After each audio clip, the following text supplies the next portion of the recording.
Next question is simply supported beam which is doubly reinforced. We want to calculate the deflection control using empirical method and deflection control. So first you want to write the given data. Okay. And the basic you want to calculate ASC, ASC, L, FY, FCK, and here modular ratio. Modular ratio's equation is 280 divided by 3 sigma C base, because this equations involved in this problem we will have modular ratio. Then modulus of elasticity EC 5 of concrete 5000 root FCK, tensile strength FCR 0.7 root FCK, and ES equal to 2 into 10 raised to 5 at Newton per mm square. Okay. Next, deflection control empirical method we already learned. It is same as that of the previous one.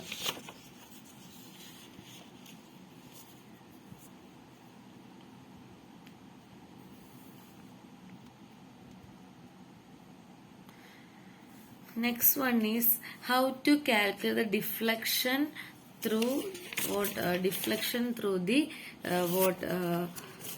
deflection control through theoretical method. So it involves some of the equations, which equations are provided in the annex C. So calculation of deflection. So total deflection is the sum of short-term deflection and long-term deflection. So for the calculation of short-term deflection, we have the equation that I effective equal to what? IR divided by 1.2 MR divided by M is divided by D into 1 minus X divided by D BW divided by B. So we are going to calculate each one. Okay, first you want to calculate the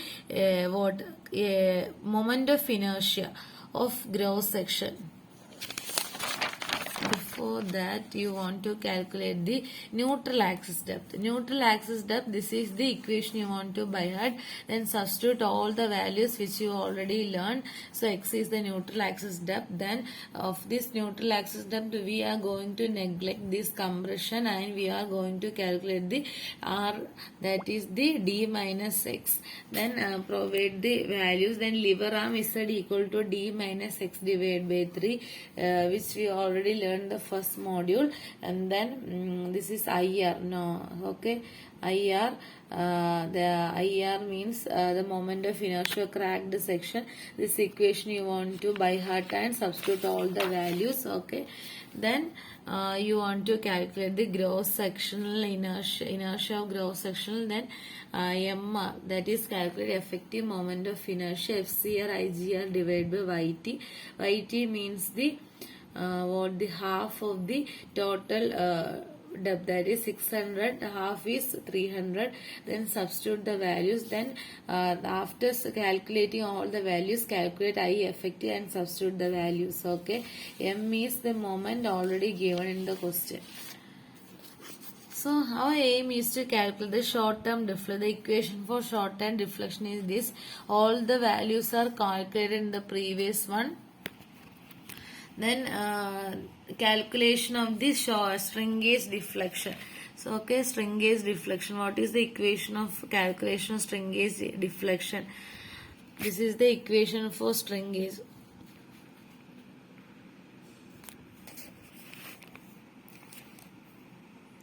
The K3 for simply supported value is 0.123. Then 5 CS K4 epsilon SES divided by D. Then K4 values is depending on PT minus PC. PT minus PC is greater than 1. We want to provide this equation. Okay. If PT minus P3 is less than 1, we want to provide an this equation. Okay, so after calculating K4 we are going to calculate 5 CS, then alpha CS, then calculation of creep deflection. How to calculate creep deflection? This is the equation for creep deflection. All the main equations are given in the code. Okay, so you don't want to by heart, but some of the equation is not in this code. Then how to calculate what yeah, this alpha initial, the equation 1 plus theta ASD, theta is 1.6, it is a constant value. Then substitute all the values. Okay, substitute all the values and calculate. Then long-term deflection, the sum of these three, that is short-term, creep and shrinkage and creep. Then you want to check the creep control. Okay.